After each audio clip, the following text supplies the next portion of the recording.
Bonjour à tous et bienvenue dans cette nouvelle vidéo, j'espère que vous allez bien. Aujourd'hui, je voulais vous parler un peu, encore une fois, on fait des différences qu'on peut voir entre ce qui arrive au Sénégal et ce qui arrive en France, notamment en ce qui concerne en fait les mentalités, le bien-être, la santé mentale et tout ce genre de choses. Quand on regarde tout ce qui est France-Occident, on est plutôt dans des sociétés qui cherchent à optimiser. Donc il y a déjà eu par le passé des personnes qui ont construit les industries, construit l'économie. Donc tout est déjà à peu près établi, tout est déjà entre guillemets fait. Maintenant, ce qu'on cherche à faire, c'est plutôt d'optimiser. On voit ça dans les sciences, on voit ça dans l'éducation, dans les technologies, et on veut toujours chercher à aller aux limites de ce que nos prédécesseurs ont pu faire en termes techniques, même des limites qui ne sont pas forcément nécessaires pour le bien-être commun. Par exemple, ce qui se passe autour de l'intelligence artificielle, bah, en réalité, ça va pas augmenter le degré de bonheur de la majorité de l'humanité, même si on nous promet que ça va remplacer le travail et tout. On a vu que par le passé, ce genre de discours n'a jamais en fait amené à beaucoup plus de bien-être social. Et c'est toujours en fait passé par des luttes qu'on a pu avoir plus de bien-être social et non pas par des nouvelles technologies. Quand on fait un petit parallèle, on regarde avec le Sénégal par exemple, c'est une société qui ne cherche pas à optimiser, mais qui cherche à se construire. Donc, on a deux modèles différents qui vont amener deux états d'esprit différents au niveau des populations. Et je trouve ça très intéressant parce que quand on regarde l'aspect santé mentale en Occident et qu'on regarde ça en fait d'un point de vue de quelqu'un qui habite au Sénégal comme moi, on a l'impression que c'est parfois minime. Parce que quand on voit la vie de tous les jours pour les Occidentaux, 95% des besoins, que ce soit matériels ou immatériels, sont satisfaits. Donc il y a la possibilité d'avoir un emploi, il y a la possibilité d'être utile à sa communauté par quelque moyen que ce soit. Il y a la possibilité de se loger décemment, de se nourrir décemment, de se vêtir, même si c'est beaucoup plus difficile qu'avant, mais ça c'est une tendance mondiale. Il y a quand même cette stabilité qui fait que les besoins de base de l'humain sont voilà, remplis. Et on a la protection sociale qu'il faut quand on n'a pas de moyens, quand on a des problèmes, voilà, de santé mentale, quand on a des problèmes de santé tout court. On a un système qui peut nous prendre en charge. On a même la possibilité de voyager, ce que fait une minorité de personnes en fait, et une encore plus grande minorité de personnes dans l'histoire de l'humanité.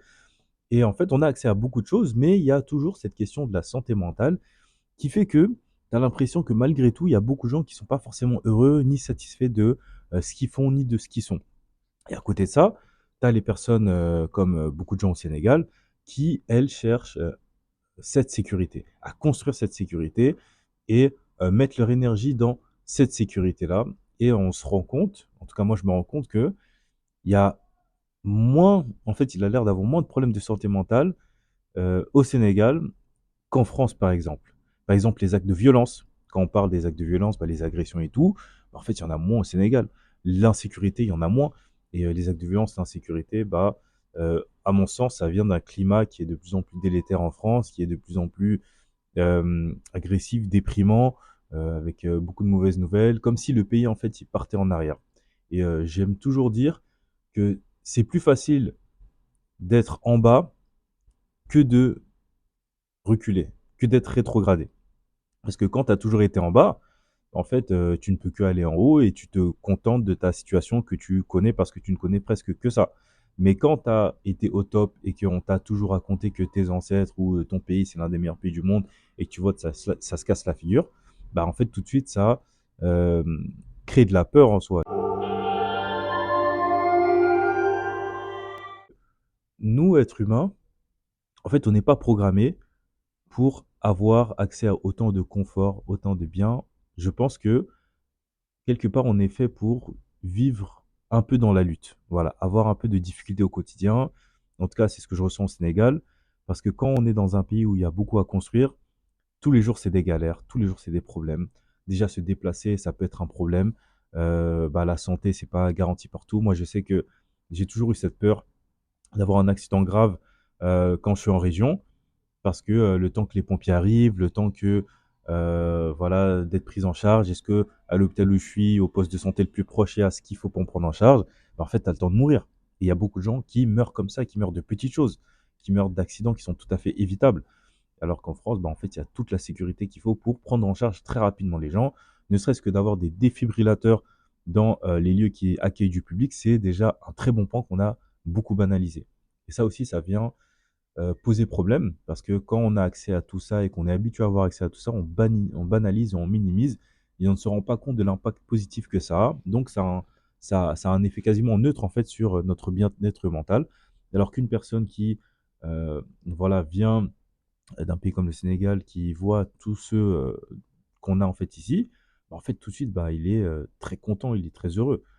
Mais avec le temps, s'il s'installe, bah, en fait, il va prendre l'habitude que tous les gens ont de se dire, que, bah, en fait, c'est devenu totalement banal. Donc, on s'adapte forcément à notre environnement, mais pour en revenir, en fait, à ce truc de dire que on est fait pour galérer un peu, il faut bien se rendre compte que on minimise, en fait, le facteur temps. Quand on regarde une situation, on regarde dans un scope qui est tellement petit qu'on a forcément une lecture qui est partiellement fausse. C'est ce que nous apprend par exemple le changement climatique. Si vous regardez la météo année après année, ou semaine après semaine comme beaucoup de font, comme beaucoup de gens font, pardon, et ben vous avez l'impression que ah bah il y a changement climatique ou il n'y a pas changement climatique. Si on avait eu par exemple un été clément en Europe, on n'aurait pas dit ah, le changement climatique. Mais comme on a eu un été compliqué, bah les gens ils commencent à être un peu plus sensibles à ça. Alors que ce qu'on nous enseigne, quand on parle de changement climatique, à l'université en tout cas, c'est que on ne peut pas regarder sur des périodes aussi courtes, on est obligé de regarder sur des tendances de décennies. Donc tu vas regarder ce qui s'est passé dans une période de 10 ans, de 20 ans, dans 30 ans, de 30 ans pour vraiment avoir une idée claire, ou une idée un peu plus claire de la tendance et de ce que tu fais. C'est comme si tu fais voilà, une enquête statistique, tu peux pas tendre la main à 10 personnes et dire c'est l'opinion majoritaire. Il faut, voilà, il y a une méthode, il faut avoir un échantillon représentatif qui soit assez important pour pouvoir avoir des résultats qui soient clairs et probants. Et dans ce facteur temps, pour en revenir à notre sujet de base encore une fois, on a une espèce humaine qui a vécu des millions, des centaines de milliers d'années, on va dire, sur Terre, avec comme motto la survie. Donc la survie, être dans des milieux contraints, donc partout dans le monde. Voilà, il fallait s'organiser pour se nourrir, il fallait que des gens prennent de leur temps pour aller dans les champs, il fallait que des gens prennent de leur temps pour aller faire la guerre et protéger les champs. Et il y a des systèmes qui se sont organisés et où tout le monde devait participer et prendre part. Et tout le monde devait donner un effort assez conséquent pour voilà, se sentir utile. Et je pense que l'évolution est faite de telle manière qu'elle nous récompense, en fait, qu'elle développe des systèmes de récompense de la galère. Parce que le milieu dans lequel l'humain a évolué était tellement contraint qu'il fallait que, je pense, la biologie, ou je ne sais pas comment on appelle ça, développe des mécanismes pour nous pousser à survivre et nous récompenser dans la survie. Vous voyez les sportifs, bah, en fait, le sport, c'est difficile, c'est chiant, ça fait mal, tu vois? Tu fais du sport et tout, mais en fait, quand tu sors, bah, il y a un relâchement, d'hormones qui fait que tu te sens bien. Et pour prendre un exemple encore plus concret, quand on parle de reproduction, hem, quand on arrive, bah, à l'orgasme, hein, et tout, et ben, c'est, pour l'homme en tout cas, une récompense qu'il faut aller chercher.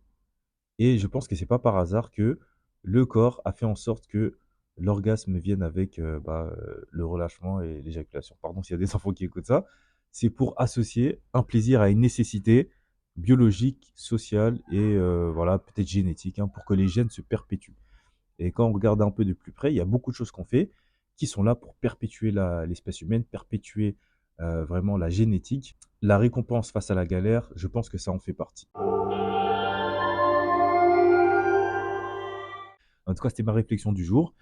Et je me dis que si vous vous sentez pas hyper bien, pas très confiant dans votre vie, pas très heureux, il faut essayer de vous challenger, il faut essayer de vous mettre des défis. Donc ça peut être des trucs simples, hein, je ne vous demande pas d'aller galérer comme tout le monde vu dans la rue, mais ça peut être apprendre une langue, apprendre un instrument, essayer de lire un bouquin, faire des choses qui sont difficiles pour vous. Voilà, aller essayer de courir. Vous dire aujourd'hui, bah tiens, je vais me mettre au sport, je vais essayer de apprendre à faire des pompes, apprendre à faire des tractions. Ça peut être tout et n'importe quoi, afin d'occuper l'esprit et de le pousser à résoudre des problèmes parce que l'esprit humain a été formaté, a été programmé au fur et à mesure des siècles pour résoudre des problèmes. Et quand tous les problèmes de ton environnement ont été résolus pour toi, eh ben, il te reste pas grand-chose que, tes problèmes internes et la rumination et aussi, le fait, de multiplier, en fait, démultiplier les problèmes qu'on a. Par exemple, quelqu'un nous regarde mal ou quelqu'un, nous dit une phrase, qui est, un peu méchante ou qu'on, pense comme méchante, et ben, notre esprit va le démultiplier parce qu'il n'est pas occupé à autre chose. Alors que quelqu'un qui a son esprit occupé à autre chose ne va pas se concentrer sur ces choses-là. C'est comme les gens passionnés, vous allez voir qu'ils ont très peu de temps pour ces petitesses. Ils sont tellement dans leur passion, tellement dans leur métier, tellement dans leur art que le reste n'a pas forcément beaucoup d'importance parce que toute leur énergie est dédiée à ça. En tout cas, je vous souhaite une très bonne journée et à bientôt. Salut.